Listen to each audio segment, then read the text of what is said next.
কো education শিক্ষা ব্যবস্থার ফাঁদ আপনার সামনে রেখে দিয়েছে।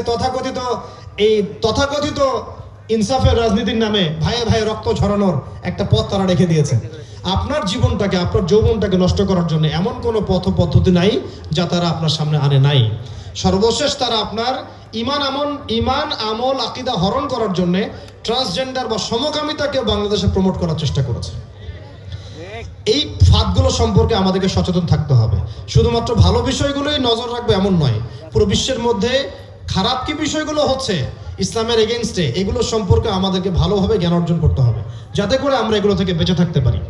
এই যে টিকটক জেনারেশন, এই আপনার এটাকে কি বলে, কিশোর গ্যাং, হ্যাঁ, আমাদের পর্নোগ্রাফি, উন্মুক্ত জেনা, ফ্রি সেক্সের কথা শুরু হয়েছে, নতুন করে লিভ টুগেদার, আবার নতুন করে একটা শব্দ নিয়ে আসছে তারা, এটা আপনারা অনেকে জানেনও না। আগে তো হতো রিলেশনশিপ, এখন নাকি তারা সিচুয়েশনশিপ নামে একটা সম্পর্ক তৈরি করেছে। আমি বুঝাচ্ছি আপনাদেরকে, একটা তো জেনা ছিল কমন, এটা তো কমন হয়ে গেছে সমাজের মধ্যে।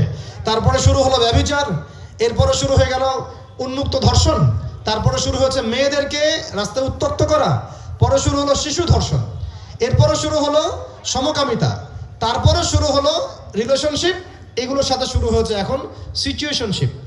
এটা আপনারা চিন্তা করতে পারবেন না যে কত জঘন্য একটা বিষয়। আগে বলতো যে আমরা প্রেম করতেছি বিয়ে করার জন্যে, এই কথা বলতো আমরা প্রেম করতেছি বিয়ে করার জন্যে। এখন তারা দুজনেই সম্পর্ক করছে এটা জেনে যে আমরা কেউ কাউকে বিয়ে করব না, যার যখন চাহিদা উঠবে তখন চাহিদা তার কাছে পূরণ করবে।